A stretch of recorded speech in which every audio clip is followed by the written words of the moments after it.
Hello everyone, আজকে তোমাদের সাথে শেয়ার করব আমার বানানো চিকেন কষা আর দুধ পোলাও রেসিপি।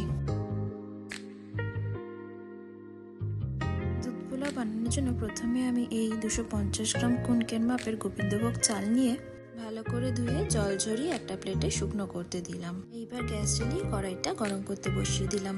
এখানে আমি নিয়ে নিচ্ছি কাজু বাদাম, কিশমিশ আর ঘি।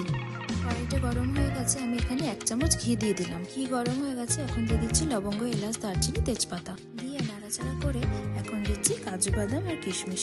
এটাকে হালকা লাল লাল করে ভেজে নেব।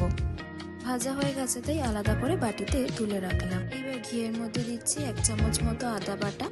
আদাটা একটু ভাজা ভাজা হয়ে গেছে তাই এখন দিয়ে দিচ্ছি জল ঝরানো গোবিন্দভোগ চালটা। গোবিন্দভোগ চালটাকে ভালোভাবে নাড়াচাড়া করে একটু ঝরঝরে করে ভেজে নিচ্ছি।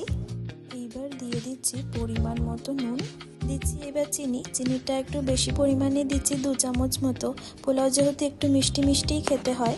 দিচ্ছি এবার শাহি গরম মশলার পাউডারটা। এবার ভালো করে চালটাকে মিশিয়ে নিচ্ছি। এই কুনকের মাপের আমি চাল নিয়েছিলাম তাই এই কুনকে 2 কুনকে জল দিয়ে দিচ্ছি আর সামান্য পরিমাণে দিয়ে দিচ্ছি দুধ।